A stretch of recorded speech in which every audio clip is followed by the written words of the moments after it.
여러분들도 이제 원티드나 뭐더라? 메일도 날라오잖아요. 뭐 무슨 HR 살롱 이런 것도 날라오고. 사실 우리 재현 씨나 제가 하고 있는 내용들이 훨씬 더 퀄리티가 높거든요. 그래서 얼마 전에 보니까는 무슨 HR 리더 모임 이렇게 만든다고 하더라고요. 어딘지 까먹었어요. 어딘지 아세요? 원티드. 그거 보고 참 뭐야, 내용 커리큘럼 이런 것도 봤어. 별거 없더라고.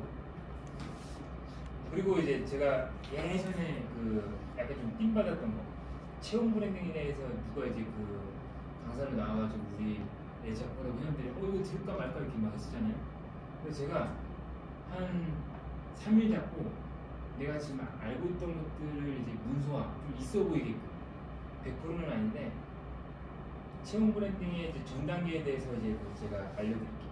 간단히.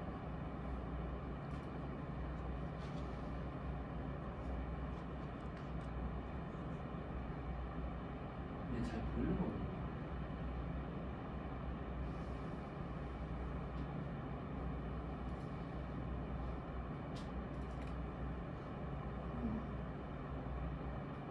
이거 모르겠네.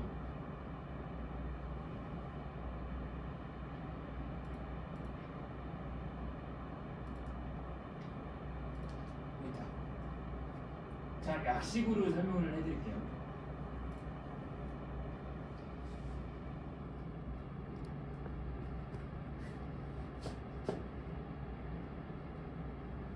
위에 있는 것들은 그냥 강의고, 강의 특징 그냥 넘기셔서.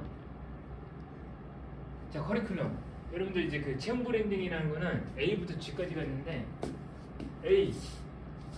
일단 우리 회사 진단부터 해야 돼요. 채용 진단부터 해야 되는데 그 세부 내용들이 여러분들도 알고 있기는 한데, 채용에 대한 중요성을 알고 있기는 한데 정확하게 이게 아까 전에 말씀드렸던 HR 애널리스트처럼 숫자화 시켜줘야지 와닿고, 그때서 이제 채용을 좀 집중적으로 해. 또 나머지 또 의식이 또 흐려지면은 또 이제 현안에 급급하다 보니까는 못해, 또 놓쳐. 그래서 채용 전형 설계, 우리 회사에 맞는 거, 대기업들 뭐 AI 면접. 근데 1부 때 5회차 1부 때 우리 대기업 분이 오셔가지고 이제 AI 면접에 대해서, 이제 AI 검사에 대해서 이제 저희가 토론을 했는데 저는 개인적으로 반대라고 했었거든요. 반대라고 했었는데 실제로 여러분들 얼마나 될 것 같아요? 그 AI 검사를 도입하고 있는 기업들, 이 100개 중에서 대충 몇 개일 것 같아요?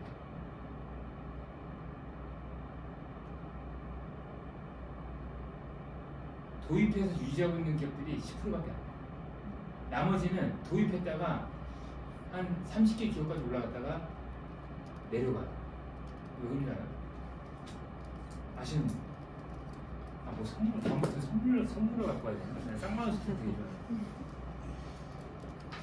이유가 뭐냐면은 애들이 다 학습을 해버려. 문제가 유출이 돼가지고.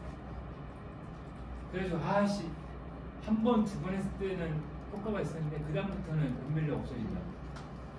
그래서 그냥 없애버렸다고. 그래서 아까 전에 제가 면접관 교육할 때 필기시험 예시 들어드렸잖아요. 우리 회사 맞춤형 질문, 그런 것들이 낫다 이런 걸 말씀드렸고, 근데 이제 조그만 기업들, 스타트업이나 중소기업들은 채용 전형을 당연히 슬림하게 해야 되겠죠. 그리고 이제 그 어느 정도는 좀 이제 그 선의의 거짓말, 뭐라 해야 되지? 표현을 잘 못하겠는데, 채용 전형 있으면은 서류, 보통 이렇게 서류 있고 1차 면접 있고 2차 있고 뭐 합격이나 아니면 이제 신검 하고 합격 이렇게 돼 있잖아요. 근데 만약에 우리 회사는 회사 규모는 작아도 전문성을 높이 요구하는 기업이기 때문에 면접을 2번 보고 싶은데 2번 면접 보면은 애들이 별로 지원 안 할 것 같아. 우리 회사 아직 듣보잡이거든. 그러면은 하나 크게 면접 1차, 2차 나누지 말고 크게 그냥 면접 마치 한 번만 보는 것처럼 해서, 근데 어쨌든 2번 보고 싶거든요. 그럼 어떻게 하면 돼요?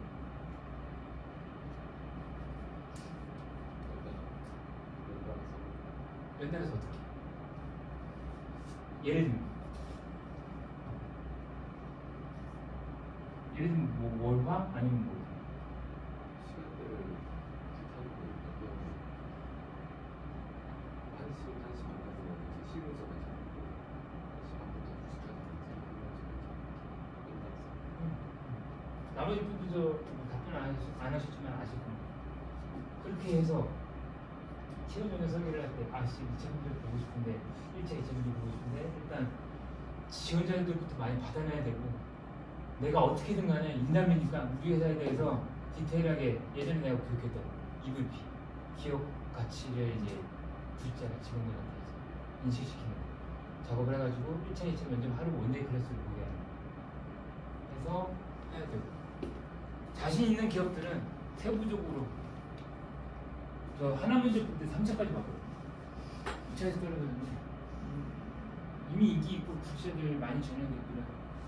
그렇게 채용을 설계해야 된다. 이런 것들을 말씀드리고 싶고 채용고 뭐 중요성 다들 아실 거고 뭐 노션으로 제작해도 되고 아니면 순수하게 그냥 사실 저는 이제 그 좀 짬밥을 하니까는 엑셀이나 파워포인트 이런 것들을 좀 만지기 싫어요.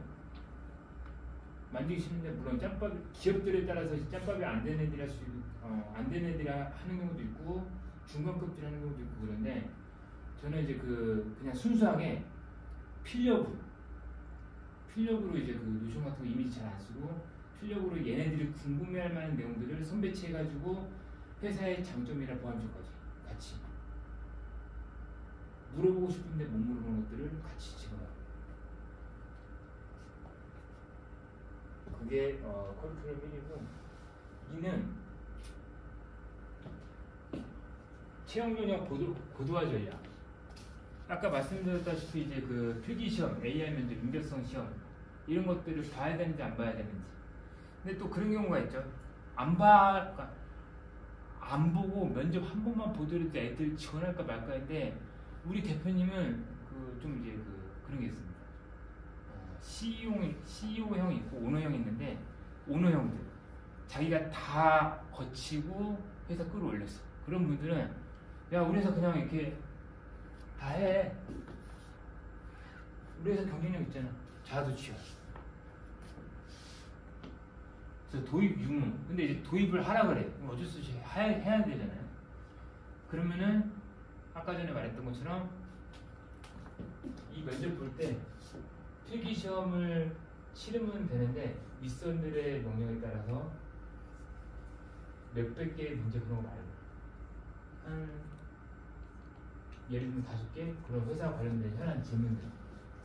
인바디 여러분들 혹시 아세요? 인바디는 그래도 강소기업이니까 애들이 많이 지원하거든요. 인지도도 높으니까는. 근데 저희 교육생들 취업시킬 때 질문들이 막 그런 거였어요. 이성계 장군의 그 위화도 해군에 대해서 본인이 어떻게 생각하는지 쓰세요. 그렇게 하고 이것뿐만 아니라 3개월 동안 이제 인턴 과정을 끝내고 나서 3개월 동안 본인이 경험하고 배웠던 것들을 브리핑해야 돼. 브리핑하는 것에 따라서 A 등급 4천만 원, B 등급 3,500, C 등급 3,200 이렇게 하더라고. 나중에 이제 인담이랑 접촉할 일이 있어가지고 만나봤더니 죽으려고 그래. 힘들다고. 그 때문에 이제 그 A 등급이나 B 등급 맞는 애들은 그래도 야 잘 버텼다 이렇게 하고 이제 유지하는데 그러니까 다니는데 C 등급, D 등급 맞는 애들은 힘들게 회사에서 걔네는 교육 진짜 엄청나게 하거든요. 걔네는 인바디는 이제 해외 지사들이 되게 많아가지고 거의 세계 일주 형식으로 보내버려. 근데 이탈리아 버려. 나중에 우리 인바디한테도 제안합시다. 하은 씨. 면접 아까 전에 말씀드렸던 거 면접관 교육 이런 것들. 그러니까 채용에 대한 직접적인 수단과 방법들, 그 난이도 조절 이런 것들.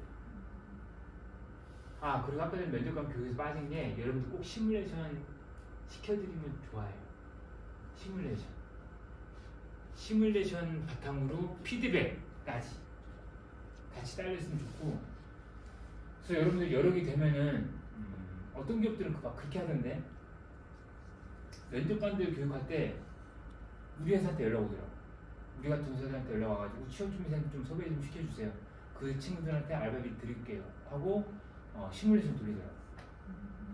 그게 FM이긴 하지. 왜냐면 이제 그 면접이라는 것 자체가 이제 그 갑인 면접관한테 피드백을 제출할 수가 없잖아. 그러니까 시뮬레이션 돌려가지고 이제 그 친구들이 써내려간 적나라한 것들을 물론 여러분들이 이제 좀 물타기 해가지고 부드럽게 해가지고 이렇게 하셔야 될 것 같습니다. 이렇게 평가 피드백 하셔야 된다. 그래서 실습이 꼭 필요하다. 그럼 세 번째, 채용 이후에 사후 처리, 조기 정착 프로그램 이 두 가지로 나누는데 사후 처리 이탈하는 애들 많잖아요. 우수한 인재들은. 여러분들 기업들이 저는 뭐 인재풀이 많이 지원하는 기업에 다니시는지 아니면 이제 채용하기 열악한 기업에 다니시는지 모르겠지만은 힘들게 뽑아놓고 나서 이제 이탈하는 애들 있잖아요. 오늘도 카톡방에 떠들더라고. 어떤 회사 채용돼가지고 출근하기로 했는데 이 회사 채용돼가지고 이거 어떻게 말하죠? 그러기 전에 손좋지. 최종 면접 보고 나서 여기 세 번째 나와있죠. 최종 면접 보고 나서 결과 나오기 전에 미리 그 정석해요. 고생 지금까지 저희 회사 채용 전형에 참여해 주셔서 고생하셨고 앞으로 이제 일주일 뭐 내외 뭐 발표 날 겁니다. 하고 나서 끝이 아니라 좀 더 이제 그 후임으로서 예비 후임으로서 이제 대하는 거죠. 회사 연봉이나 이제 그 직급태계나 뭐 연봉 인상률 이런 것들 편하게 물어보셔도 됩니다. 이런 거 문자 하나로 붙잡는 거야. 노출 발생 안 하는 거야. 이런 것들. 그 온보딩 여러분들 잘하고 계실 텐데 진짜 온보딩도 따로 있거든요.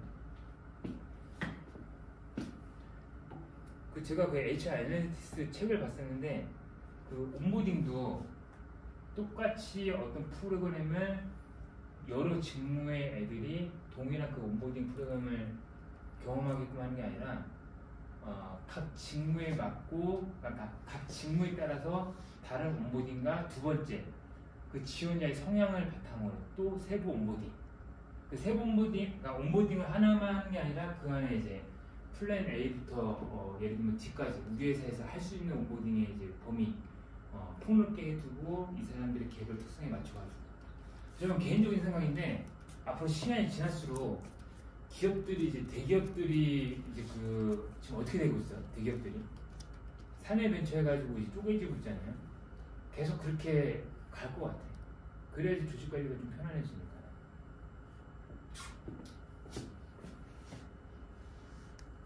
여기 나와 있는 것들이 그래서 채용 브랜딩의 A부터 G까지입니다. 그 다음에 실습, 우리 회사만의 프리보딩, 온보딩 각각의 여러분들 회사의 특성들이 있잖아요. 근데 또 강사들은 이런 사례가 있으니까는 어떤 기업에서 뭐 스포티파이에서는 이런 사례로 이렇게 도입했더니 성공했습니다. 여러분들도 이거 벤치마킹 하세요가 아니라 미션을 줘버린 다음에 과제물 해갖고 와. 그러다면 그걸 바탕으로 제가 기업 분석해보니까는 그 온보딩도 좋고 그 다음에 이제 B, C, D 이런 것도 같이 도입하면 좋겠습니다. B는 특성 A군을 가진 그런 이제 채용 입사자들 B 온보딩은 뭐 아까 말했던 것처럼 뭐 B, C 특성을 가진 지원자들한테 이렇게 그 웰컴 키트 여러분들 어떻게 생각하세요? 효율성 그 뭐지? 효과 없다? 저는 약간 그런 방식으로 웰컴 키트를 많이 했어요. 어떻게요? 일단 웰컴 키트를 주긴 주는데 그냥 회사에서 일괄적으로 주는 게 아니라 멘토를 지정해줘서 멘토가 웰컴 키트 본인에 맞게끔 구성을 해주거든요. 가령 어떤 식이냐면 처음 들어왔을 때 멘티가 있으면 멘토를 지정해주지 않습니까? 그럼 멘토가 우리 직무는 예를 들어 뭐 조리 직무다. 그러면 조리에 필요한 안전 도구도 있을 거고 그럴 건데 일괄적으로 똑같은 웰컴 키트는 필요가 없기 때문에 그 사람에게 정말 안전을 생각한다면 안전화라든지 뭐 고무장갑이라든지 이런 걸 구매해서 주는 방식으로 멘토한테 어느 정도 가이드를 조금 부여를 해주고 그거하고 이제 왔기 때문에 저는 이제 편지를 좀 쓰게 하거든요 멘토한테. 그리고 멘토하고 편지하고 그걸 같이 분봉해서 나머지 뭐 달력이나 수첩은 뭐 기본적으로 주는 거니까 그런 걸 끼워가지고 같이 주고 뭐 환영의 인사라든지 이런 걸 같이 진행을 하고 있습니다. 저랑 같은 걸 봤는지 모르겠는데 저도 이제 그 어디였더라 뉴스레터인지 세리시온지 뭔지 모르겠는데 그 웰컴 키트도 기본적으로 효과는 없지만은 그 부서나 그 해당자한테 맞춤형으로 그러니까 여러분들 이제 성향을 되게 이제 섬세하고 디테일한 성향으로 좀 바꾸셔야 될 것 같아요. 그렇지 않으면 그냥 한 제가 봤을 때는 헤드헌터 분들이 보통 어떤 출신들이에요? 헤드헌터 분들 원래 헤드헌터로 올라가신 분들이 있고 인사팀에 있다가 편하게 말하면 좀 퇴출돼가지고 그러니까 이제 고퀄리티 뭐라 해야 되지? 영어로 하시 스페셜리스트가 되면은 초보나 이런 것들 올라가면서 전문성 키우면서 초보 올라가는 거. 그게 아니면은 힘들게 뭐 헤드헌터가 뭐 직업의 기초는 없지만은 되게 스트레스 강도가 높은 직군에서 이제 일어날 수 있거든요. 그렇게 되는 거죠. 자, 그렇게 이거에 대해서 이제 내년도 1월달일 때 세부적으로도 이제 그 교육이 들어가고